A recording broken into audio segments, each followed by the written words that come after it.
In this video, I will show you how to reassemble and install the bobbin winder on this late model Singer 99. Let's get started.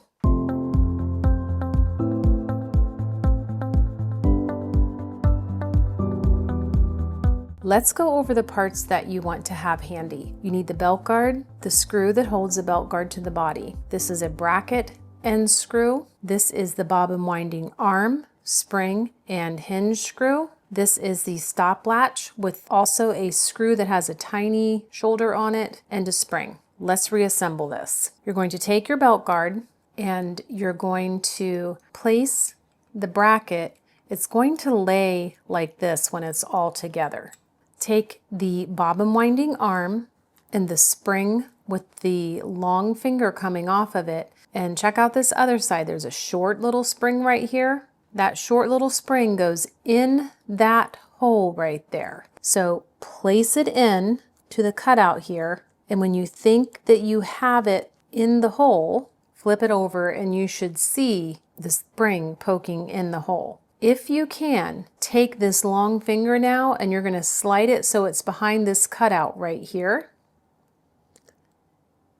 See if you can get it to stay. Now we want our long shoulder screw, hinge screw. You don't have to have screw starters, but I have them and I'm going to use them. What we're going to do is we're going to now take the bobbin winding arm and hinge screw, which is going to go in the side of the arm where the tire goes, and then the bracket, all that's going to screw into this top hole on the belt guard. And I'm going to stop for a minute. This spring, when you put it all together, this spring here needs to be on this side of the belt guard, not sticking out here.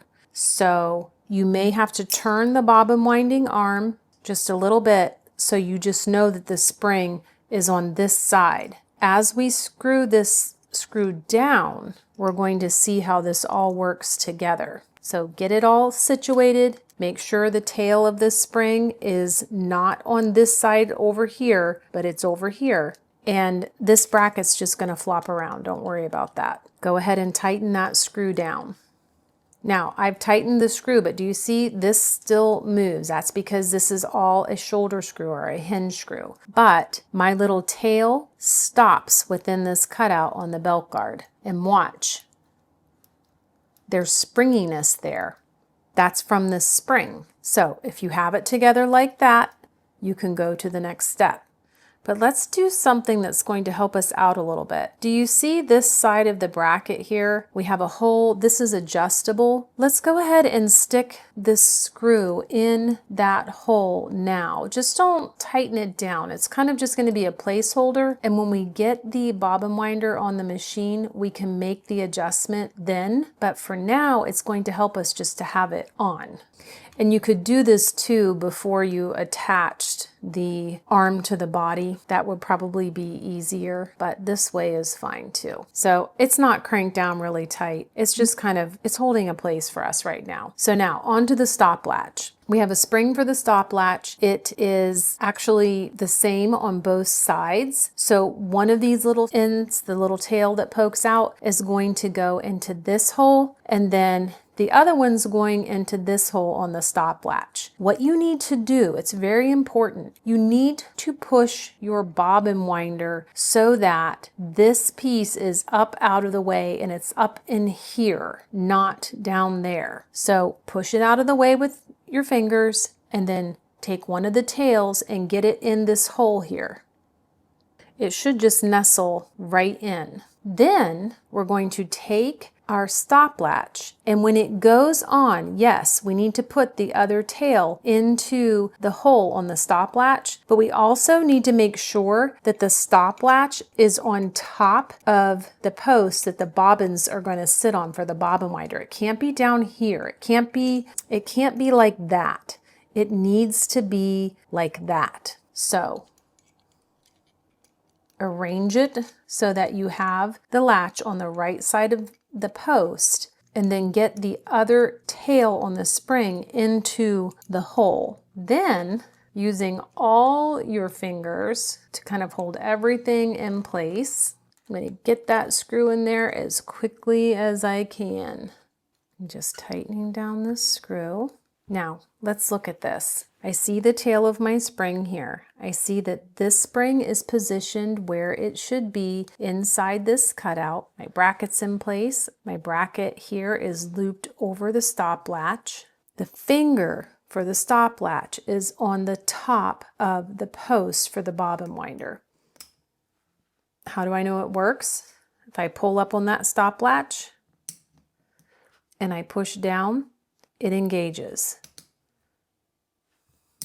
So all the springs are in place and they are working. This may take a couple of tries.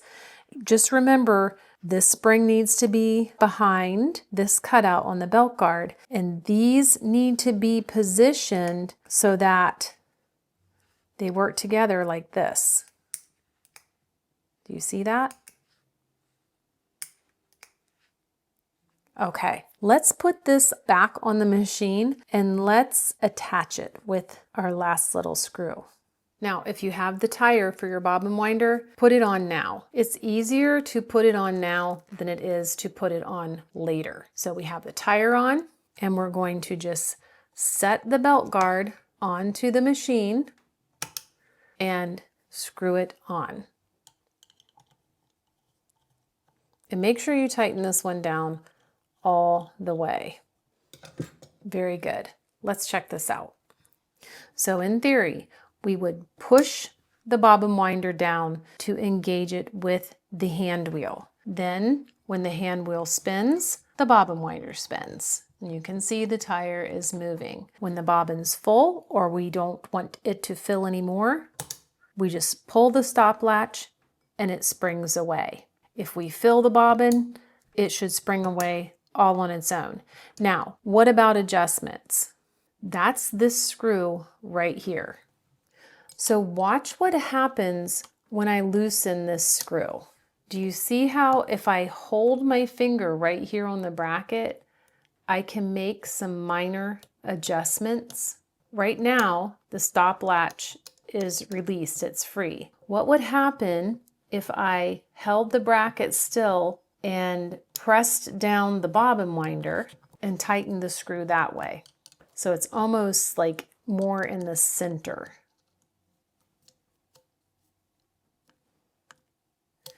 Now I cannot engage my bobbin winder. It's already hitting the hand wheel. So I need to loosen this and put it back like it was.